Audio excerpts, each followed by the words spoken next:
Hi friends. അപ്പം ഇന്നത്തെ video തുടങ്ങുന്നതിന് മുമ്പ് ഞാൻ ആദ്യമായിട്ട് നിങ്ങളടുത്ത് എല്ലാവരും നന്ദി പറയാണ്. കാരണം കഴിഞ്ഞ വീഡിയോയിൽ കിട്ടിയ സപ്പോർട്ട് ഏറ്റവും വലിയ സപ്പോർട്ടായിരുന്നു. കാരണം ആ ഒരു കുഞ്ഞു വീഡിയോയിൽ നിന്ന് എൻ്റെ 35 സബ്സ്ക്രൈബർ എനിക്ക് എൻ്റെ ചാനലിൽ കൂടുകയുണ്ടായി. അത് ഞാൻ പറഞ്ഞിട്ടുണ്ട് എന്നെ സഹായിക്കുമെന്നുള്ളതും നിങ്ങൾ കുറച്ച് പേരൊക്കെ എന്നെ സഹായിച്ച് സബ്സ്ക്രൈബ് ചെയ്തു. അപ്പം എല്ലാവരും നന്ദി പറയുകയാണ്. അപ്പോൾ ഇന്നത്തെ വീഡിയോയിലോട്ട് കിടക്കാം. ഇന്നത്തെ വീഡിയോ നമ്മൾ നോക്കാൻ പോകുന്ന 3 പ്രധാനപ്പെട്ട ന്യൂസുകളാണ്. നമ്മൾ അറിയാം, നിങ്ങൾക്ക് എല്ലാവർക്കും അറിയാവുന്നത് ഒന്നും വലിച്ചു നീട്ടിയല്ല പറയുന്നത്. എല്ലാ ന്യൂസുകളുടെയും ഒരിത് ചിലപ്പോൾ നിങ്ങൾക്ക് അത് ഫേക്കാണെന്ന് തോന്നും. എങ്കിൽ ഞാൻ നിങ്ങളത് പറഞ്ഞു കഴിഞ്ഞാൽ ഞാൻ തെളിവ് തരാം. അങ്ങനെയുള്ള കാര്യങ്ങളൊക്കെ എൻ്റെ ഉണ്ട്. അല്ലാതെ ഞാൻ ഒരു കാര്യവും ഈ ചാനലിൽ കൂടെ വ്യൂസ് കൂടാൻ വേണ്ടി ഞാൻ പറയില്ല. അപ്പം ആദ്യത്തെ പ്രധാനപ്പെട്ട ന്യൂസ് എന്ന് വെച്ചാൽ നമ്മുടെ എല്ലാവർക്കും അറിയാവുന്ന അറ്റ്ലിയിലെ അല്ലു അർജുൻ മൂവി. അപ്പം ആ സിനിമയിൽ അല്ലു അർജുൻ ഡബിൾ ആണെന്നൊക്കെ ഇടയ്ക്ക് വാർത്തകൾ വന്നിരുന്നു. എന്നാൽ ഇപ്പം സ്ഥിരീകരിക്കാത്ത ഒരു റിപ്പോർട്ട് എന്താണെന്ന് വെച്ചാൽ അല്ലു അർജുൻ തന്നെയാണ് വില്ലനും അല്ലു അർജുൻ തന്നെയാണ് ഹീറോവും ഈ സിനിമയിൽ. നമുക്ക് എല്ലാവർക്കും അറിയാവുന്നത് പോലെ അറ്റ്ലിക്ക് അങ്ങനെ ഒരു ചെറിയൊരു ഒരു മൈൻഡുണ്ട്. കാരണം നമ്മൾ കണ്ടിട്ടുള്ള പല സിനിമകളിലും ആക്ടറിനെ ഡബിൾ റോളിൽ കൊണ്ടുവരും. മറ്റേ നമ്മുടെ മെർസലൊക്കെ സിനിമ കണ്ടില്ലേ, അപ്പോൾ അത് അങ്ങനത്തെ രീതിയിലൊക്കെ എനിക്ക് മെർസലൊക്കെ നല്ല ഇഷ്ടപ്പെട്ട സിനിമയാണ്. അപ്പം അതുപോലൊരു സിനിമ തന്നെ ആയി മാറാനുള്ള സാധ്യതയുണ്ട് അല്ലു അർജുൻ്റെ സിനിമയിൽ.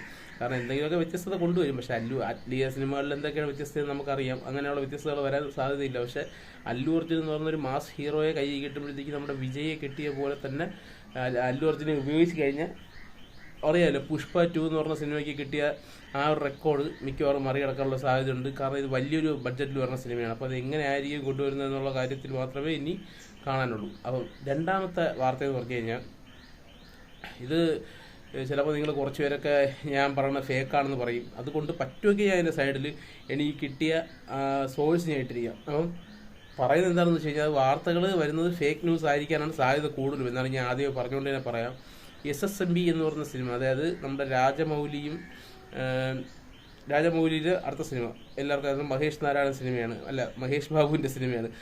മഹേഷ് ബാബു നായകനാകുന്ന സിനിമയാണ്. അപ്പം അതിൽ സുപ്രധാന കഥാപാത്രമായിട്ട് പൃഥ്വിരാജിനെ പരിഗണിച്ചിരുന്നു. പൃഥ്വിരാജ് ഷൂട്ടിങ്ങിന് പോയി, അത് ഷെഡ്യൂൾ കഴിഞ്ഞു എന്നൊക്കെ നമ്മൾ കേട്ടു. ഇപ്പം സ്ഥിരീകരിക്കാത്തൊരു വാർത്ത വന്നിരിക്കുന്നത് എന്താണെന്ന് വെച്ച് കഴിഞ്ഞാൽ പൃഥ്വിരാജ് വെളിയിലായിരിക്കുന്നു.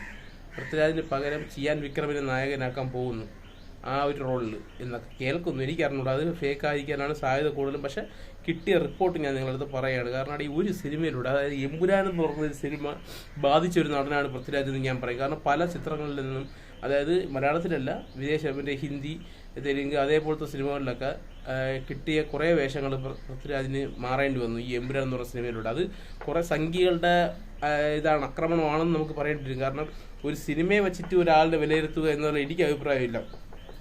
നമുക്ക് എമ്പുരാൻ ഇഷ്ടപ്പെട്ടില്ല എന്ന് പറയുന്നത് അതൊരിക്കലും സംഘികൾക്കെതിരെ അവർ പ്രവർത്തിച്ച, അല്ലെങ്കിൽ സംഘികൾക്കെതിരെയുള്ള പരാമർശങ്ങൾ, അല്ലെങ്കിൽ അതിൻ്റെ ഒരു പുനരാവിഷ്കാരം നടത്തിയത് കൊണ്ടൊന്നും അല്ല. നമുക്ക് ആ സിനിമ ഇഷ്ടപ്പെടാത്തത് സിനിമ എന്ന നിലയിലാണ് എനിക്ക് ആ സിനിമ ഇഷ്ടപ്പെടാത്തത്. അല്ലാതെ ആ സിനിമയിലുണ്ടായ രാഷ്ട്രീയ സീൻസോ അങ്ങനെയുള്ള കാര്യങ്ങളോ കട്ട് ചെയ്ത് കളഞ്ഞ സീൻസോ ഒന്നും കൊണ്ടല്ല എനിക്ക് എമ്പുരാൻ ഇഷ്ടപ്പെടാത്തത്. അങ്ങനെ ആർക്കെങ്കിലും അങ്ങനെ ഇഷ്ടപ്പെടാതെ ഉണ്ടെങ്കിൽ അവരുടെ സംസാരത്തിൽ തന്നെ നിങ്ങൾക്ക് മനസ്സിലാവും അതുകൊണ്ടാണ് അവർക്ക് ഇഷ്ടപ്പെടാത്തത്. പക്ഷേ എനിക്കത് അങ്ങനെയല്ല ഇഷ്ടപ്പെടാത്തത്. സിനിമയെന്ന നിലയിൽ എനിക്കത് തൃപ്തിപ്പെട്ടില്ല. അതുകൊണ്ട് ഞാനത് പറഞ്ഞതാണ്. പക്ഷേ എമ്പുരാൻ എന്ന് പറഞ്ഞ സിനിമയിലൂടെ ഏറ്റവും കൂടുതൽ ബാധിച്ച് നടന്നെന്ന് പറഞ്ഞ പൃഥ്വിരാജാണെന്ന് പറയേണ്ടി വരും. കാരണം ഈ ഒരു സിനിമ പോയില്ലെന്നുള്ളത് നമുക്ക് തുലാസിൽ നിൽക്കുന്ന, അല്ലെങ്കിൽ നമുക്ക് അറിഞ്ഞൂടാത്ത കാര്യമാണ്. പക്ഷേ ഇതൊരു വാർത്ത വന്നൊരു വാർത്ത ഞാൻ റിപ്പോർട്ട് ചെയ്യുന്നേ ഉള്ളൂ.